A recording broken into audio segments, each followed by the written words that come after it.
الرحمن الرحیم. عام طور تپوس پوښتنه کیږي چې د قربانۍ د څاروي دپاره څومره عمر لازمي او ضروري دی. نو په دې باب کې فقهاو په دې باندې تفصیلي لیکل کړي دي د حدیث مبارکو په رڼا کې. امام ابو حنیفه رحم الله چې کوم تحقیق دی نو د هغه د تحقیق مطابق هغه وایي چې د قربانۍ د زناور دپاره چې دا زناور بیزه ده نو د بیزې دپاره یو کال ضروری دی چې د یو کال بیزه د هغې یو کال پوره شوي او په دویم کال کې داخله وي.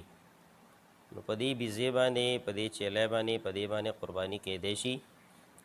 د دې سره سره د غوا او دغه رنګې د میخې د نورو زناورو دپاره دا ضروری دي چې د هغې 2 کاله پوره شي او په دریم کال کې داخل وي. نو چې 2 کاله پوره شي او په دریم کال کې داخلي نو په دې باندې قرباني بیا کیږي. د اوښ دپاره نو د اوښ دپاره دا خبره ده چې 15 کاله د هغې پوره شوي او په 6م کال کې هغه سوي داخل وي نو په دې باندې هم قرباني کیږي. یو صورت پکې هغه دی چې یو ګډه ده ټیک ده او دا ګډه د 6 میاشتو ده، کال ته نه ده رسېدلې بلکې د 6 میاشتو ده، خو دا دومره زیاته سربه ده، وجود د دې دومره برابر دی که دا د یو کال د ګډ سره ودرولی شي نو دا د هغې برابر ده.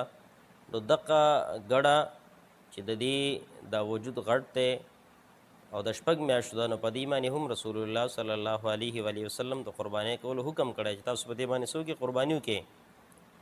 خو دا خبره صرف په ګډ کې ده، په بیزې کې دا خبره نشته دی. که فرض کې یو سړی وایي چې بیزه د 6 میاشتو ده او هغه ډېره زیاته غټه ده، په هغې باندې به موږ قرباني وکړو نو په هغې باندې قرباني نه کېږي.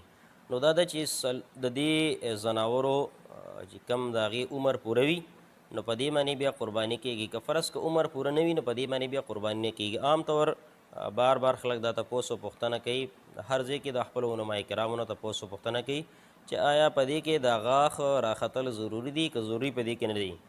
نو غاښ راختل په دې کې ضروري نه دي بلکې عمر په دې کې سره ضروري دی. که فرض کا د یو څاروي د یو ګړې د یو بیزې هغه عمر د کال نه سیوا دی او د دې غاښ نه دی راختې نو بیا هم په دې باندې قرباني کېږي. ټیک ده. دغه رنګې په غوا کې په غویي کې په نورو څیزونو کې هم دغه خبره موجود ده. که فرض کا د دې وخه ټایم د دې پوره وي، که فرض که غاښ یې نه وي راختې نو بیا هم په دې باندې قرباني کېږي. خو عام طور چې کم بیپاریان دي، کم خرڅونکي دي، نو ایماندار خلک پکې هم موجود دي او بعضې خلک پکې داسې چې هغه عبث قسمونه خوري. نو که فرض که داسې یو تاجر وي چې هغه تجارت کوي او د الله تعالی نه یریدونکی، هغه په دې کې دروغ نه وایي او د هغه په خبره باندې اعتماد وکړلی شي، نو په دې کې هم څه قباحت نشته دی. خو دا ده چې په دې کې پوره تحقیق کول پکار دي، پوره په دې کې لټون کول پکار دي. که په یو ځای کې نه وي په بل ځای کې د څاروی وګوري چې هغه په غاښ باندې هم پوره وي، په ټایم باندې هم پوره وي، خو غاښ نور ضروري نه دی. ځکه که فرض کې یو سړی پر خپل کور کې یو څاروی ساتي او دا څاروی ده وایي چې زما سره د دې څاروي دومره موده شوي ده، کال نه سیوا شوي ده، خو غاښ یې نه دی راختې، ما ته په خپله باندې پته ده، نو که فرض که دی په دې باندې قرباني وکړي یا دی دا څاروی په چا باندې خرڅوي نو د دواړو دپاره بیا په دې باندې قرباني کول څه دي، قرباني د ده دپاره په دې باندې سره ټیک